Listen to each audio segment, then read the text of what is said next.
रोजगार को लेकर आपको बीजेपी लगातार घेरने के लिए लगी हुई है और कह रही है कि अरविंद केजरीवाल जवाब नहीं दे रहे हैं कि वो 12 लाख लोग कौन हैं जिन्हें नौकरी दी गई है।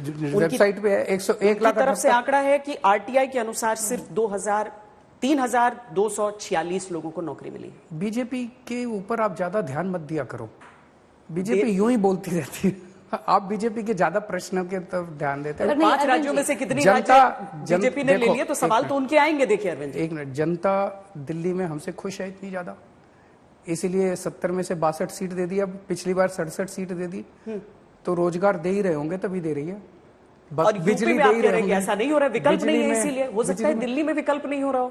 तो आप मानते हैं कि बीजेपी अब विकल्प नहीं बचा? नहीं, नकार दिया लोगों ने, तो विकल्प वाकई दिल्ली में नहीं बचे। मैं उसी के बारे में बात करूंगी, क्योंकि अरविंद जी आरटीआई को तो आप भी जानते हैं, हमसे ज्यादा जानते हैं। मुझे नहीं पता, कई बार जो टेक्निकल जवाब होता है 10 लाख, बताती हूँ, 10 लाख नौकरियां तो वेबसाइट पे आप दिल्ली सरकार का वेब पोर्टल जाके देख लो, रोजगार पोर्टल जो है, रोजगार पोर्टल पे जाके देख लो, हाथ 10 लाख है नौकरियां, वो प्राइवेट सेक्टर में आपके हैं। 1,78,000 सरकार में दी है, तो उसका भी सारा ब्यौरा कल मनीष जी ने रखा। 51,000 रुपए की पक्की नौकरियां DA-SSB के थ्रू दी है, 50,000 रुपए की दूसरे, सारा सेक्टर वाइज उन्होंने 1,78,000 का ब्यौरा कल असेंबली में रखा है। बीजेपी जो कोट कर रही है ये आरटीआई कोट कर रही है, तो आरटीआई में कई बार होता है, आप एक डिपार्टमेंट में करते हैं, वो सारा कंपाइल 2019 का है, 2021 का है, 21 का है, और 2019 की 2 आरटीआई हैं जो बोल रही हैं कि 3,246 मनीष सिसोदिया ने असेंबली के अंदर स्टेटमेंट दिया है जी। असेंबली के अंदर मंत्री के स्टेटमेंट की कुछ वक्त होती है, वो झूठ नहीं दिया जाता, वो एक जेन्युइन डेटा होता है, वो भी सरकार से आता है, नीचे से आता है डेटा। जो बजट स्पीच है वो नीचे से ही आती है, सारे अफसरों की पूरे राज्य की कंपाइल होके आती है। तो आप इतना ज्यादा बीजेपी पे भरोसा मत किया कीजिए, आरटीआई में कुछ गड़बड़ होगी, पता नहीं, मैंने तो देखी नहीं क्या आरटीआई भी क्या के पता नहीं सच बोलते हैं झूठ बोलते हैं। अच्छा ये बताइए कि अब तो पंजाब जीत लिया आपने, दिल्ली के पोल्यूशन की समस्या सुलझ जाएगी? अब कोशिश करेंगे, उसके ऊपर बातचीत चल रही है और समाधान निकालने की कोशिश कर रहे हैं। मैं समझता हूं कि जल्द कुछ ना कुछ करेंगे, क्योंकि यही से मैं सहमत हूं आपसे, मैं सहमत हूं, मैं अपनी जिम्मेदारी से भाग नहीं रहा हूं। हम दोनों सरकारें मिलके इसके ऊपर काम कर रहे हैं और फौरन शुरू हो गया, यानी कि हम इस साल में ही काम शुरू हो गया। मैं उम्मीद करता हूं कि इस साल भी अच्छे रिजल्ट्स आने चाहिए और मे भी अगले साल तक तो काफी सुधार। तो अरविंद केजरीवाल जो दिल्ली के सीएम है, भगवंत मान जो पंजाब के सीएम है, दोनों अपना पक्ष कैसे रखेंगे जब पराली का मुद्दा आता है? हम काम करेंगे ना। अब क्यों ये शुभ बोलिए, आप कहिए कि भगवान से प्रार्थना है कि सॉल्व हो जाएगी। कोई एक्शन प्लान है अभी? जल्दी अनाउंस करने वाले हैं। हाँ। तो आपका भी उसी तरीके का प्लान, यानी कि एक तरफ कांग्रेस को क्रिटिसाइज इस बात के लिए किया जाता है कि एक जगह हार जाते हैं अगर, तो उसके बाद वो छोड़ देते हैं पूरी तरीके से, लेकिन अरविंद केजरीवाल सीधे गुजरात पर निशाना लेकर वो वहां पर जाना शुरू करने वाले हैं, यानी काम और चुनावी काम दोनों साथ साथ चलेगा?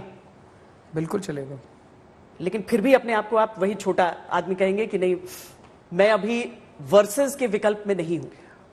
आप विकल्प दिल्ली के अंदर और पंजाब के अंदर जो हुआ वो इस देश के एक छोटे आदमी ने ही किया है। 10 साल पहले मैं क्या था आप जानते थे? आपने सुना था अरविंद केजरीवाल का नाम? नहीं सुना था।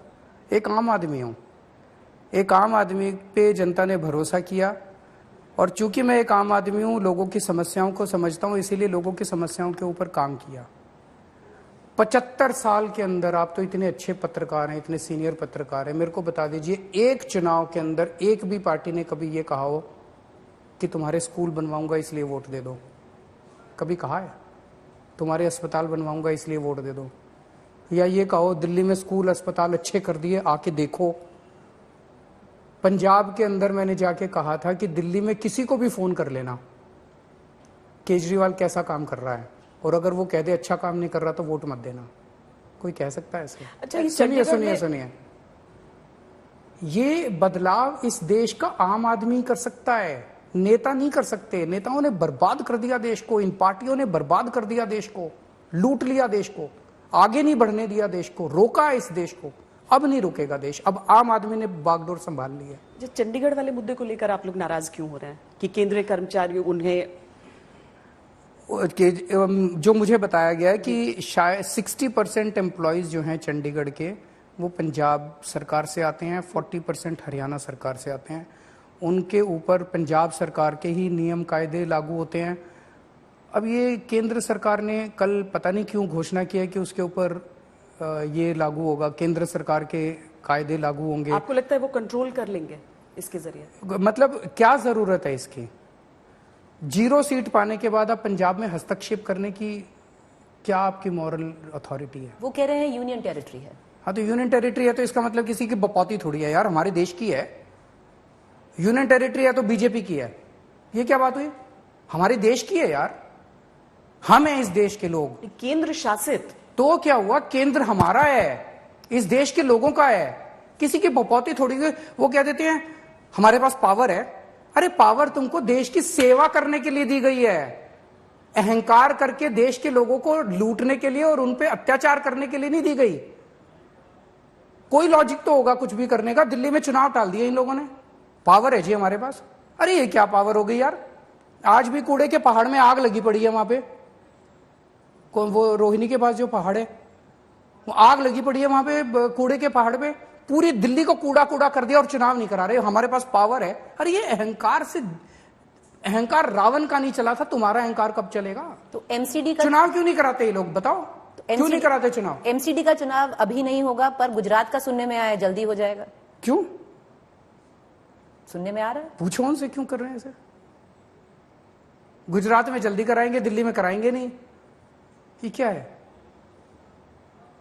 बपौती बना रखी है देश की, ना कायदे मानेंगे, ना कानून मानेंगे, ना संविधान मानेंगे। पावर है हमारे पास। अरे ये अहंकार ठीक नहीं है यार। अहंकार, जनता से डरो, भगवान से डरो, ऊपर वाले से डरो। ऊपर वाला देख रहा है, किसी की नहीं चलती उसके सामने। पंजाब की बात करेंगे अरविंद जी। जो हमारे कॉलीग्स हैं पंजाब में, पत्रकार हैं, सब एक ही सवाल आ रहा है। देखिए भगवंत मान जी कब तक मन की बात करेंगे, इंटरव्यू कब मिलेगा उनका? क्योंकि हर दिन एक उनका वीडियो आ जाता है, एक उनका मैसेज आ जाता है, पर क्वेश्चन नहीं ले रहे हैं। तो ये भी क्या मोदी मॉडल हम फॉलो कर रहे हैं अभी हर स्टेट में? मैं तो उनके इंटरव्यू फिक्स करता नहीं हूँ।